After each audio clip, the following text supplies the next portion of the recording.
What's going on? Welcome back to the Friarside chat. As always, we're your hosts. I'm Vince. This is Brandon, and the season is almost here. Padres and Dodgers are going to kick off in Korea. You going to be up at 3 a.m.? Maybe. I don't know. I've thought about it. I've got nothing to do at 3 a.m. It's kind of fun. Well, the funny part is that's so early. I could get up, watch the game, go back to bed, and then start work. You could, and most likely we're going to get up, watch the game, cry ourselves to sleep, and then start our day off even worse than when if we just slept through. But we'll see. It's going to be a tough series. Yeah. I don't know. We'll get into that later. Absolutely. First thing, though, on the docket, the big move, Dylan Cease to the Padres in exchange for four players, yeah? Quattro. Do you have them by chance so we can go through them? Well, there's this guy, Drew Thorpe. The big piece, yep. Iarte. Mm-hmm. Iriarte. And then you've got Wilson. Mm-hmm. And I'm blanking on the last one. Outfielder? It was an outfielder. Let me pull it up. Yeah, but I guess as you pull that up, I mean, obviously Drew Thorpe is the biggest piece of that. Again, he was one of the centerpieces of that Juan Soto trade, and I think that's the biggest blow for sure. Close to Major League ready. Yeah, the last guy, Zavala. Who is That's also in the top 10 Yes, that's prospects. right. That's right. So 3 top 10 prospects Mm-hmm. and a solid bullpen arm Yeah. for Cease. I like Cease. Mm-hmm. I think he's great, and I think I wouldn't say buying low, because, I mean, we gave up a good haul for him. Yeah. But 2 years ago, you've heard it everywhere, he was second in the Cy Young. He's thrown a ton of innings every year he's been in the league. He's a high strikeout guy, and he was playing with a defense that notoriously subpar in Chicago. So him coming to the Padres and getting our defense, our ballpark, he's on the upward trend here. Had a good spring, so it's exciting to have him, but I just don't know how excited I am with what we gave up. Yeah. 3 top 10s. Yeah, that's tough. I don't know. I think I'm excited. I think, we've been talking about on our podcast, and I think just Padre fans in general, where it seemed like, we've been talking about this race for the last 2 spots over the last however many months now. And even then throughout the spring, a couple guys, stood out like Burrito, Vasquez, Waldron, like they had some good outings for sure and had some solid springs, but it still felt like still missing. And the answer is here. Dylan Cease is a guy. He's going to slot right in there. He has the potential to be an ace. I agree. We've seen it in the past. We've got 4 guys who, when they're on their game, could all argue for an ace spot.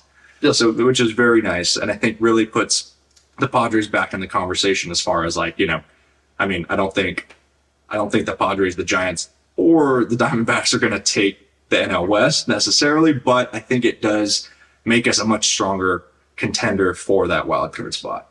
I agree. I don't think anyone can deny that our pitching rotation's in a better spot with Cease than without. Sure. No doubt. My biggest issue comes with the fact that we have a batch of young, controllable pitching coming up. You've got you and Musgrove that are going to be your cornerstones because they're locked in on large contracts for many years. Yeah. And those last 3 spots, you're going to want them to be affordable. Mm-hmm. And we have that. That's true.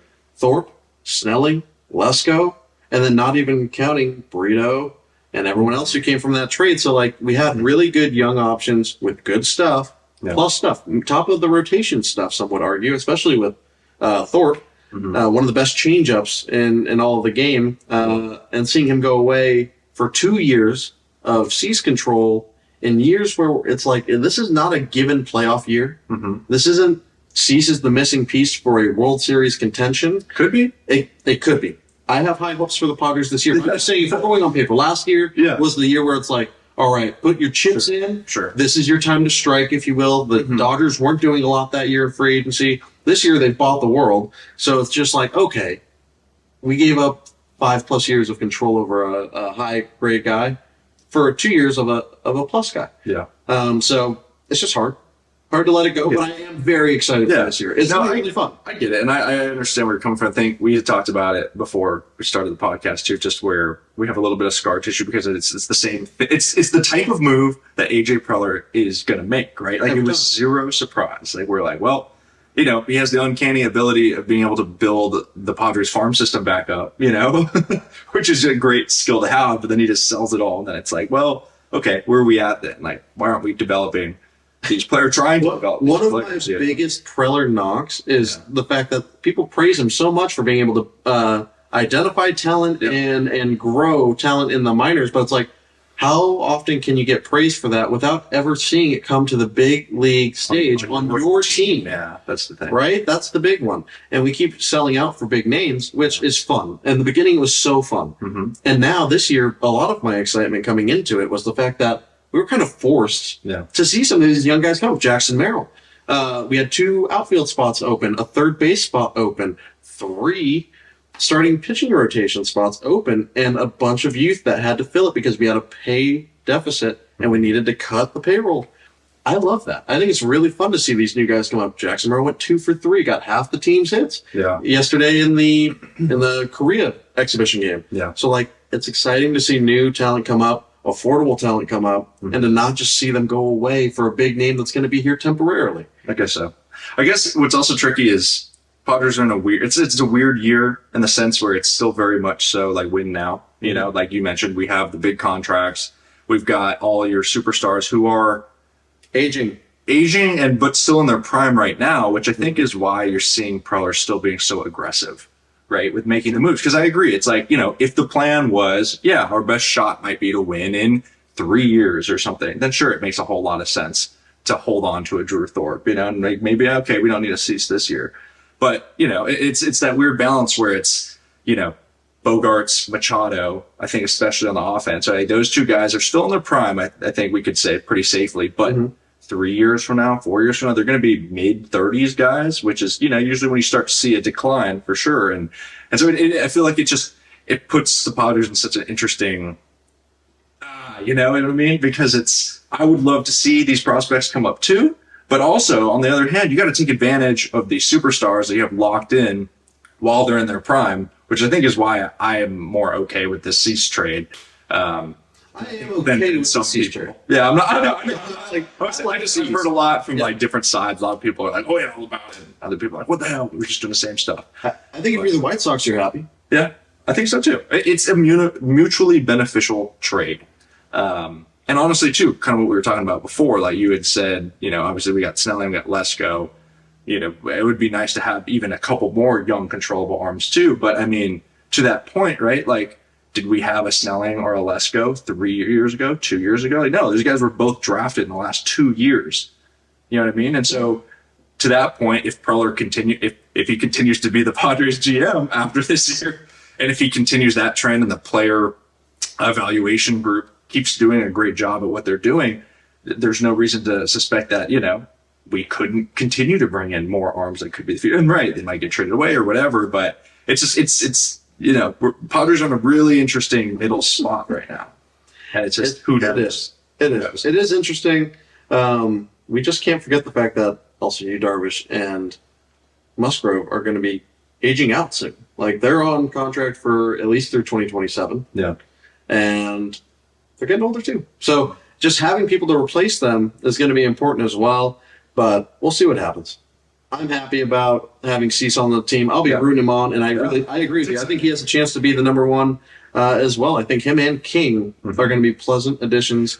And now you get to kind of see who gets the 5th spot. Maybe it's 2 guys that go, you know, 4 innings apiece and hand it over. I like that. Like a Waldron to start and then hop into Burrito or something. Like, I love that. I love that. I like that too. A lot of different looks. Yeah. Last thing I was just gonna say, like, imagine now you go to the playoffs, right? Like, you make a wild card spot and you have the options to ride the hot hands of a Darvish, a Musgrove, a Cease, and a King. Like, that's much better than a lot of these other. I mean, look at like the Diamondbacks last year. They got not lucky, but they had some really good performances from like Brandon Pfaadt and stuff. Like, which Pfaadt on the mound. No offense, dude did awesome last postseason, but like, you know, you're the awesome between C's. Like, Padres have an edge on a lot of these other teams now. I think so. Excited. One of my favorite things you said was that we have 4 people when on their A game. Good luck. Yeah. You, Darvish, when he's twirling all 12 pitches. Joe Musgrove when he's dotting and has the slider working. Yep. You've got Cease, who's always got his strikeout stuff when he's pinpoint. And then King, emerging star. So it's going to be tough. I mean, the guy had a sub-3 ERA. King had a sub-3 ERA through over 100-plus innings last year. Mm-hmm. And he's coming off of another good spring. So we'll see how it all works out. Awesome. You had mentioned before, obviously talking about Jackson Merrill. That's one of the big topics of filling out the lineup and everything. And we were actually able to see him in person from our last podcast. We took a trip. The two of us took a trip out to Peoria, Arizona, and were able to catch a Padres game, watch them a little bit on the backfields. It was an awesome trip. Got a lot of awesome little clips, which we will share, probably overlay on this episode. But the storm. What were the big standouts for you? I think. How much rain Arizona can get in 20 minutes. Oh yeah, that happened to us too. Yeah, we show up to the field, watch you throw we got there, and it just starts pissing rain. Yeah, and they ended up evacuating the stadium. But standouts, Waldron. For me, he pitched the day we got to watch the game, and we got to see him warm up in his bullpen, and he was dotting everything. I mean, it was impressive. It was, hey, knuckleball here, 4 strike, off the plate. And him and Campy seem to have a really good back and forth there, and it seems like Niebla and him have a good relationship. So I need a good outing. Right? It was like 4 or 5 inning. Well, would have been scoreless, but then De Los Santos came in and gave up his runs for him. Yeah, no, I mean, the funniest part was he was so sharp in the bullpen. Yeah, ends up going out and getting a lot of traffic, but working out of it. And those kind of outings almost impress me more because. It's not going to be perfect through 162. You don't always have your A stuff. So when you have your B stuff going in and you lose a little bit of your control, get runners on, to be able to induce the ground ball double play that he did, 3 innings, he had a double play like that. It's impressive. And it was pretty much the White Sox starting. It was their starting lineup. Yep. They had their guys going. So that was good to see for sure. He impressed me. That was fun. Yeah, I think that's a good take because that bullpen, it was an impressive bullpen for sure. Especially, it wasn't like we was the only guy we saw throw. Like we had just seen you. He looked better than you. Yeah, his in the bullpen. In the bullpen, he had a sharper bullpen than you. Sure, and he just seemed ready. Yeah, like a guy fighting for a spot. Yeah, it's like a great option for a 5 guy. Yeah, absolutely. And a different look. Only knuckleball in the league right now. I'd love to see more of that knuckleball. I don't know what his percentage that he throws it, but I'd love to see some more of that. His fastball had deceptive pop. We don't talk about that enough. He's effortless, 95. I'm like, that plays. That'll work. Especially when you always got to think about that knuckleball in the back of your mind. So keep an eye on Waldron. I think it's very real that he could be the number 5 starter in that rotation. For me, it was Merrill. Jackson Merrill just keeps impressing. We've seen the clips, we've seen the interviews. He seems incredibly poised. Keep forgetting the dude's 20. A lot of these young Padre guys, I don't know if they have an unreal PR team or something, or they're just picking these guys with just high character. But Salas and Merrill, both of these kids, I was not that composed. I'm still not that composed. Salas is next level. He's more composed than some We're of the guys. Pushing 30 years old here. It's we're not that composed. These guys are already doing it and having success at that level and handling the media and being around these superstars. And it's really impressive, but also just his play, like you mentioned, he's been hitting really well. I think the game we saw, I think he got 2 knocks too, and it was against good pitchers too. I think it was Soroka and it was that big lefty Crockett or something. Crockett? Is that his name? I don't know. Something like that. But he was a good pitcher. Oh, and to see the left on left, still getting it done, and using all fields. Yeah. And he looks good in center field. I remember I was asking you about, former center or outfielder, center fielder, left field. So I was picking our boy over here on, I don't know anything his routes, field, but you were saying he's taking good reads, he's making good first steps, and working behind. Doesn't look too, he doesn't look like a novice out there by any means. So that was nice to see. 100%. And you can tell he enjoys it. Yeah. You can tell when an infielder goes to the outfield whether they enjoy it or not. We've seen it in the past. And he seems to really be taking a liking to it. And it's probably because he's a young kid trying to make a big league roster. He's like, I will like whatever position that gets me on this team. Exactly. And get me a new number 3, that turns out to be. He was number 70 or something during the yeah. But he looks good number 3, and he's hitting the ball to all field. Definitely one of the guys who just looked ready when we were there. You see guys step in the box. The game didn't speed up on him. He was taking good at bats, running bases, pitches. Yep. Yeah, I liked that too. Not a lot of chase in him, which was great. I mean, that can change easily when you start facing A guys on their A days in a real season when things matter. But for now, he looks poised. Yeah, awesome. So that was a really good trip. We got to see, I think Grant Pauly also had some really good at bats that we saw. Campy did well. Awesome. Campy looks ready for a full year behind the dish. He does. He looks like it's his staff now. Mm-hmm. Yeah. Even gave you a little head nod when you gave him the Nice guy. Nice guy. We go way back. Yeah. I'm trying to think, was there any other standouts? We were only there for one game because of the storm. Bogarts looked good at second base, honestly. Didn't look like it was giving him any trouble. Jake Cronenworth looks beastly. He bulked up. He bulked up. He did. And I'll go on the record. If Jake doesn't implode offensively, he'll have a chance at a Gold Glove. He looks so comfortable at first. He's been a great first base, not good. Yeah. Great defensive first baseman since he's moved to the position.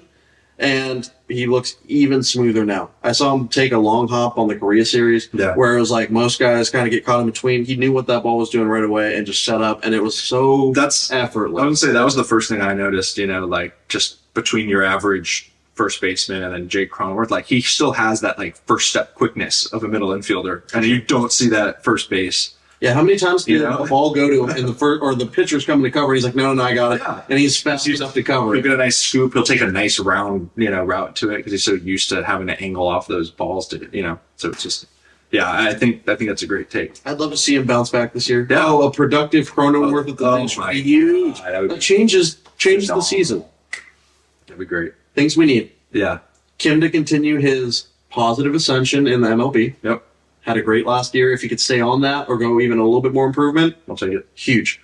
Jake Cronenworth with the bounce back would be massive. Anything out of the last outfielder, whether that be Profar, Fam, what's that? It might be Fam, or Young prospect discussion, or the emergence of Merrill and becoming an offensive threat. I mean, there's a lot of question marks going into it and a lot of variables, but a lot of upside and a lot of things to be excited about. Yeah, absolutely. Fun to cheer on. Let's transition into obviously the first two games of the season are Dodgers and Padres on this Wednesday, I believe. The Dodgers. How are you feeling about it? I mean, after this Korea game that they played against the national team, like they won, but they barely won. Got out hit by them. I didn't actually see any of the Dodgers games, but I think I saw Freddie Freeman hit like a 400 and something foot ball. The Dodgers are going to be good this year. Well, let's just start there and say they're legit. It is what it is. 100 games or more. When you see Glasnow and Yamamoto as your first two pitchers that you're going to face, and then you're also facing that offensive powerhouse, like you're just hoping for the best. For me, if we split, that's a win. That's a win. Take a win from them, and let's go do what we really need to do, which is win games in the regular season, get into the playoffs, and then let your hype take you over like the Arizona Diamondbacks did. So it'll be a tough series. Yeah, I'm excited to watch it. But like you said, they played the Korean national team. They out-hit us, and one of the funniest parts about it was we scored our one run on a wild pitch. Oh, was it really? It was a wild pitch, and with the bases loaded and one out, Kim came up, popped up, and we didn't score the run that way. And they asked Schultz at the end of the game, so we didn't score with runners in scoring position. And it's like, oh my gosh, is this the conversation already? Like, is it still looming? And he said, it's okay. I'm actually kind of happy with it because, it's just the juices are coming. Yeah. That's game one. Everyone wants to do their thing. Got the dough. He's like, it'll be fine. We will be fine.